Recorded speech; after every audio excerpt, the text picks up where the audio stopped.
पिता उसे उन पर विश्वास है कि वो उसे कुछ नहीं होने देंगे। ये विश्वास, ये संस्कार, ये सीख कभी धन से नहीं मिलती। ये मिलती है उस समय से जो माता पिता ने अपने संतान के साथ बिताया। इसलिए जीवन में धन अवश्य कमाई, किंतु अपने परिवार को भी। भविष्य वो है जो अब तक घटा ही नहीं, तो जो घटा ही नहीं उसके विषय में चिंता क्यों?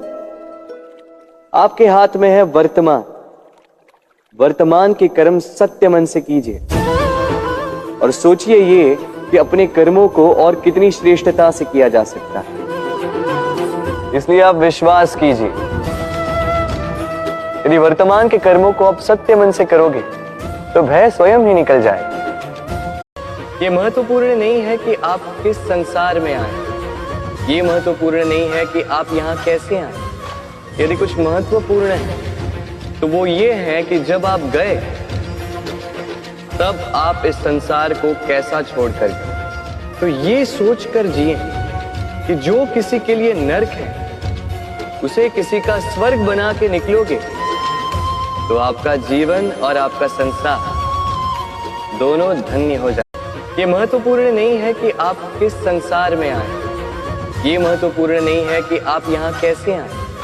यदि कुछ महत्वपूर्ण है तो वो ये है कि जब आप गए तब आप इस संसार को कैसा छोड़कर गए। तो ये सोचकर जिए कि जो किसी के लिए नरक है उसे किसी का स्वर्ग बना के निकलोगे तो आपका जीवन और आपका संसार दोनों धन्य हो जाए।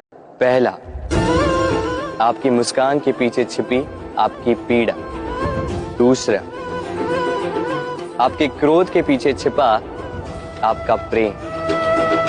और तीसरा, आपके मौन के पीछे छिपी आपकी शब्दों की ज्वालामुखी, आपकी विवशता। तो जो व्यक्ति आपके जीवन की ये तीन डोरियां, ये तीन बातें जानता है, यदि उसके साथ आप विश्वास का बंधन बांधें तो उसके सहारे, यदि आप किसी की सहायता कर रहे हैं और उस कारण से रुके हुए हैं तो उचित, क्योंकि आप किसी की सहायता करके उनके जीवन को और अच्छा बना रहे हैं और श्रेष्ठ बना रहे हैं। ये पुण्य, ये कर्म लौट कर आपके पास आएगा और आपके लिए भी अच्छा ही करेगा। किंतु यदि आप आलस्य में रुके हुए हैं और कुछ नहीं कर रहे हैं, समय को व्यर्थ कर रहे हैं, तो इससे बस एक ही बात होगी, आपका भविष्य